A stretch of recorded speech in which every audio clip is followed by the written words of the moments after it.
എല്ലാവർക്കും നമസ്കാരം.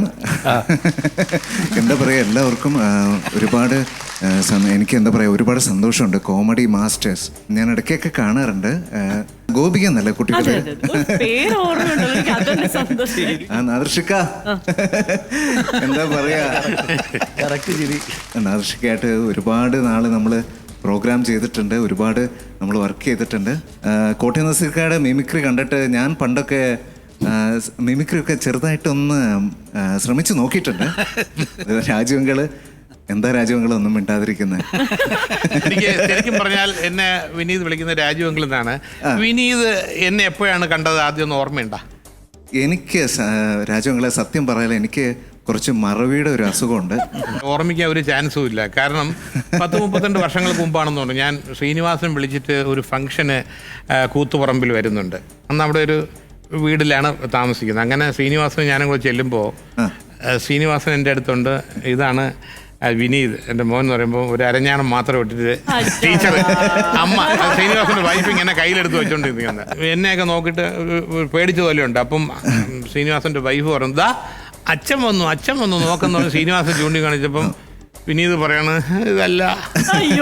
ഇതല്ല എന്ന്. അവിടെ ഇത്രയും മുടി വളർത്തിയ ഒരു പഴയ വൃത്തിയുടെ ഫോട്ടോ ഇരും ശ്രീനിവാസന്റെ. അതാണ് എന്റെ അച്ഛൻ, അതാണ് നമ്മൾ കണ്ട ഒരു ഫസ്റ്റ് സീൻ.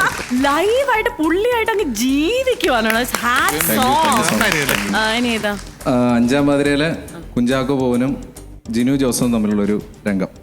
ഹലോ അൻവറേ, പറയടോ.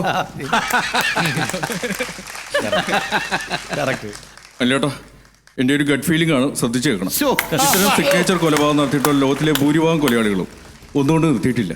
പിടിക്കാൻ പറ്റാതെ ആകുമ്പോൾ അവരുടെ ആവേശം കൂടും. കൊല ചെയ്യുമ്പോൾ കിട്ടുന്ന ഒരു എക്സ്റ്റസി, അതിനുവേണ്ടി അവർ വീണ്ടും കൊല നടത്തും. നമ്മുടെ കേസിൽ പ്രധാനമായും പോലീസുകാരാണ് ടാർഗറ്റ് ചെയ്യാൻ സാധ്യതയുള്ളത്. അല്ലേട്ടൻ ഒരു കാര്യം ചെയ്യും, ഡിപ്പാർട്ട്മെന്റിൽ ഒരു റെഡ് അലർട്ട് പ്രഖ്യാപിക്കും. അറ്റ്ലീസ്റ്റ് കൊച്ചി നഗരത്തിൽ ഇന്റേണൽ ആയിട്ടെങ്കിലും. ചാക്കോച്ചന് ഇത്ര പെർഫെക്റ്റ് ആയിട്ട് ഇപ്പൊ പൃഥ്വിരാജിന്റെ ലേറ്റസ്റ്റ് ആയിട്ടുള്ള ഇറങ്ങിയിട്ടുള്ള കോൾഡ് കേസിൽ അനിലേട്ടന് വേണ്ടി ഞാനാണ് ശബ്ദം കൊടുത്തത്. അയ്യോ, അത് കണ്ടുപിടിക്കത്തേ ഇല്ല. ശരിക്കും പറയാം, ഈ പടം വീട്ടിയിട്ട് കാണുമ്പോഴേ ഞാനും ഇളയ മോനും തമ്മിൽ തർക്കമായിരുന്നു. ഞാൻ പറയും, ഈ പടത്തിന്റെ ഡബിങ് എല്ലാം കഴിഞ്ഞ ശേഷമാണ് പുള്ളി മരിച്ചത്. ഇത് പുള്ളിയുടെ വോയിസ് ആണ്. കാര്യം എൻ്റെ കൂടെ പാവാടയിലൊക്കെ എൻ്റെ പടത്തിൽ അഭിനയിച്ചത്. അതുകൊണ്ട് പുള്ളി തന്നെയാണ് അന്നും അല്ലെന്ന് പറഞ്ഞു. അവർക്ക് ഒരു 1000 രൂപ ബെറ്റ് വയ്ക്കുകയും പരിപാടിയൊക്കെ ചെയ്തത്. ഈ എപ്പിസോഡ് വരുമ്പോൾ TV ഓഫ് ചെയ്ത് വയ്ക്കും. അല്ലേ, വേറെ വഴിയില്ല. ചേട്ടൻ്റെ 1000 പോകും, എൻ്റെ 1000 പോകും. ഒന്നാമത് കോവിഡ് സമയം 1000 എടുക്കാനില്ല. രാജേട്ടൻ പറഞ്ഞല്ലോ പാവാട. അപ്പൊ പാവാടയിൽ ആ തുടക്കത്തില് അനിലേട്ടൻ വരുന്നുണ്ട് ഒരു കള്ള് കുടിയനായിട്ട്. ആ ഡയലോഗ് അവതരിപ്പിക്കാം. നമസ്കാരമുണ്ട്. ഞാൻ ഈ സിനിമയ്ക്കകത്തെ കഥാപാത്രമൊന്നും അല്ല കേട്ടോ. ഈ സിനിമ തുടങ്ങുന്നതിന് മുമ്പും ഇടയ്ക്കിടയ്ക്കായി കഥ പറയുന്ന ഒരു ഏർപ്പാടുണ്ടല്ലോ. ഈ വലിയ വലിയ സിനിമകളിലൊക്കെ ശ്രീനിവാസൻ സാറും രഞ്ജിത്ത് സാറും ഒക്കെ ഈ കഥ പറച്ചിൽ ഏർപ്പാട് നടത്താറ്. ഉദാഹരണത്തിന് മീശമാധവൻ എന്ന സിനിമയിൽ രഞ്ജിത്ത് സാറ് പറഞ്ഞ ആ ഡയലോഗില്ലായോ, അത് കേൾക്കുമ്പോ തന്നെ ഒരു ഇതാ. ഞാനാട്ടോ ഈ സിനിമയിലെ കഥാപ്രസംഗം നടത്തുന്നത്. അതിന് നീ ആരാടാവേ, നിനക്കെന്നതാ എൻ്റെ യോഗ്യത എന്ന് ചോദിച്ചാ ഈ വെള്ളക്കല്ല് ഷാപ്പിലെ പറ്റുപണിക്കാരന് എന്നതാ യോഗ്യത. ഇനി അടുത്തത് ഇപ്പോൾ വൈറലായിക്കൊണ്ടിരിക്കുന്ന നമ്മുടെ മോദിജീനെ പിണറായി സഖാവ് പെർഫെക്റ്റ് ഒക്കെ പാട്ട് പഠിപ്പിക്കുന്ന ആ ഒരു ഇത് ഞാൻ അവതരിപ്പിക്കാം. ഹലോ പിണറായി, എനിക്കൊരു പാട്ട് പഠിപ്പിച്ചു തരില്ലേ? തനിക്ക് വേണ്ടി ഒരു പാട്ട് തന്നെ റെഡിയാക്കി വെച്ചിരിക്കുക ഞാൻ. ഇപ്പോൾ ലേറ്റസ്റ്റ് ആയിട്ടുള്ള ഒരു പാട്ട് തന്നെ ആയിക്കോട്ടെ. എന്താ മോദി? ഓക്കെ പിണറായി. ഉച്ചയ്ക്ക് ആംപ്ലേറ്റ്, ചോറ്, ഉപ്പേരി, അപ്പേരിയൊക്കെ. 4 മണിക്ക് ഒരു ചായ, ഒരു വട, ഒരു പഴംപൊരി, ഒരു അട, ഒരു വട, ഒരു വട, ഒരു അട എന്ന് പറഞ്ഞേ. ഉച്ചയ്ക്ക് ആംപ്ലേറ്റ്, ചോറ്, ഉപ്പേരി, അപ്പേരിയൊക്കെ. 4 മണിക്കൊരു ചായ, ഒരു വട, ഉപ്പേരി, അപ്പേരിയൊക്കെ. എടോ 4 മണിക്കല്ല, ഉച്ചയ്ക്കാ ഉപ്പേരി അപ്പേരി. താൻ എവിടെ കൊണ്ടാ വെക്കുന്നത്? ഞായറാഴ്ച മാത്രം ബിരിയാണി. ഞായറാഴ്ച മാത്രം ബിരിയാണി? മച്ചാനത് പോരളിയാ. എന്നാ മച്ചാനത് പോരളിയാന്ന്.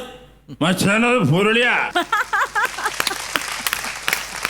നസീർക്ക ഇപ്പതാ പിണറായി സഖാവിനെ ചെയ്തപ്പോഴത്തേക്കും ഉമ്മൻചാണ്ടി സാറിനെ ചെയ്ത് ഒരു പീക്കിൽ നിൽക്കുമായിരുന്നില്ലേ നസീർക്ക? ഞാനൊക്കെ ഇനി ഉമ്മൻചാണ്ടി ചെയ്യണോ? വേണം ഇക്ക. നസീർക്കായിട്ടുള്ള ഒരു കോമ്പിനേഷൻ ഒരു അല്ലേ? അതൊരു നല്ല മൊമെന്റ്. മഹേഷിനേക്കാൾ കൂടുതൽ ഞാനാണത് ആഗ്രഹിക്കുന്നത്. ആ പിന്നല്ല. അല്ലേ? എല്ലാവർക്കും നമസ്കാരം. ഇതെന്ത് പ്രോഗ്രാമാണ് അത്? ഇത് കോമഡി മാസ്റ്റേഴ്സ് ആണ് പിണറായി സാർ. അതാരാ അവിടെ ഇരിക്കുന്നത്? തനിക്ക് മുമ്പ് ആ കസേരയിൽ ഇരുന്ന ഒരു ഹതഭാഗ്യവാനാ. താനും ഇവിടെ ഉണ്ടാവുമെന്ന് ഞാൻ ഒട്ടും പ്രതീക്ഷിച്ചില്ല. എന്തായാലും തന്നെ കാണാൻ കഴിഞ്ഞത് സന്തോഷം. എനിക്ക് നിങ്ങളാ മോദിജിയെ പഠിപ്പിച്ച പെർഫെക്റ്റ് ഓക്കെ ആ. ആ പാട്ട് എനിക്ക് ഒന്ന് പ്രാക്ടീസ് ചെയ്യണം. മോദിജിയെ പാട്ട് പഠിച്ചിട്ട് അതിൻ്റെ ക്ഷീണം ഇതുവരെ മാറിയിട്ടില്ല. അപ്പോഴാ തനിക്ക്. എന്തായാലും താൻ പറഞ്ഞല്ലേ, എന്തായാലും ഞാനത് പഠിപ്പിക്കാം. അതെ. ഞാൻ ഒരു തവണയേ പറയുള്ളൂ, അത് മനസ്സിലാക്കി പഠിച്ചോണം. കേട്ടില്ലേ? ഒറ്റ പ്രാവശ്യം പറഞ്ഞാൽ മതി, ഞാനത് മനപ്പാടമാക്കിയിരിക്കും. എന്നാ താൻ പിടിച്ചോ. ഉച്ചയ്ക്ക് ആംപ്ലേറ്റ്, ചോറ്, ഉപ്പേരി, അപ്പേരിയൊക്കെ. ഉച്ചയ്ക്ക് ഓംപ്ലേറ്റ്, ചാറ്, പിന്നെ ഉപ്പേരി, അപ്പേരി ഒക്കെ. 4 മണിക്ക് ഒരു ചായ, ഒരു വട, ഒരു പഴംപൊരി, അല്ലെങ്കിൽ വേണമെങ്കിൽ ഒരു പരിപ്പ് വട. 4 മണിക്ക് ഒരു ചായ, ഒരു പഴംപൊടി. എടോ പഴംപൊഴിയല്ല, പഴംപൊരി. പഴകി തുടങ്ങിയല്ലോ, അതാ. അല്ലാതെ താൻ ആദ്യം നിർത്തി പാടുക, എന്നാലേ ഭാവം വരൂ. 4 മണിക്ക് ഒരു ചായ, ഒരു വട, 4 മണിക്ക് ഒരു ചായ, ഒരു വട, ഒരു പഴംപൊരി, ഒരു പഴംപൊരി, ഉപ്പേരി, അപ്പേരിയൊക്കെ. ആഹാ, ഒരു കട്ടൻ ബീഡിയും കൂടെ കിട്ടിയിരുന്നെങ്കിൽ കസേരയില് ചാരി കിടന്ന് പരിപ്പോടേം തിന്ന് ചായയും കുടിച്ചിങ്ങനെ കിടക്കായിരുന്നു. അല്ല, താൻ ഇതിപ്പോ ഞാൻ പാട്ട് പറഞ്ഞു തരുന്നതാണോ കേൾക്കുന്നത്, അല്ലോ താൻ വേറെ സ്വപ്ന ലോകത്താണോ?